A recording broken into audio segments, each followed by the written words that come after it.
So বন্ধুরা finally আজকে আমি বাড়িতে যাব। তো দেখতে পাচ্ছ ওখানে জাহাজ, তো এই জাহাজে করে আজকে বাড়িতে যাব।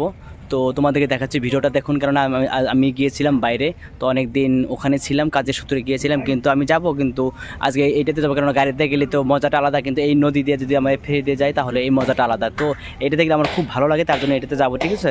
এটা দেখতে পাচ্ছ, তার সাথে ব্রহ্মপুত্র নদী দেখতে পাচ্ছ, তোমাদেরকে সব দেখাবো, দেখতে পাচ্ছ। আর এই নদীটা অনেক জল ছিল, বর্তমানে এতটা এখন জানি না কিসের জন্য তো নদীর জল নেই। তো যাই হোক, এটা ফ্রিতে যাবে, ঠিক আছে। তোমাদের ভিডিওটি দেখুন, খুব ভালো লাগবে। আমি আছি এখন ব্রহ্মপুত্র নদীর মাঝখানে। তো এই মেশিনটা যে দেখতে পাচ্ছ, এত বড় একটা মেশিন।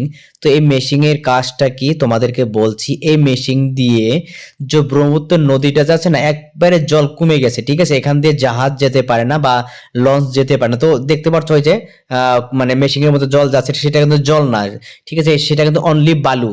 তো নদী কিভাবে খুঁজছে, মেশিনের দ্বারাই নদীটা খুঁজছে, আর ওখানে কিন্তু বালুগুলো পড়ছে। দেখতো আমি কখনো কিন্তু ভাবতেই পারিনি নদী কিভাবে খোদে, কিন্তু বাস্তবতা আজকে দেখে এতটা ভালো লাগলো যে বন্ধুরা, তোমাদের জন্য কিন্তু এই ভিডিওটা আনার উদ্দেশ্য হলো যে দেখো নদী কিভাবে খোদে।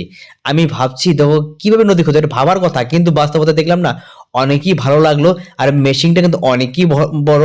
তো ভিডিওটা ভালো লাগলে লাইক কমেন্ট শেয়ার কিন্তু বেশি বেশি করে করো।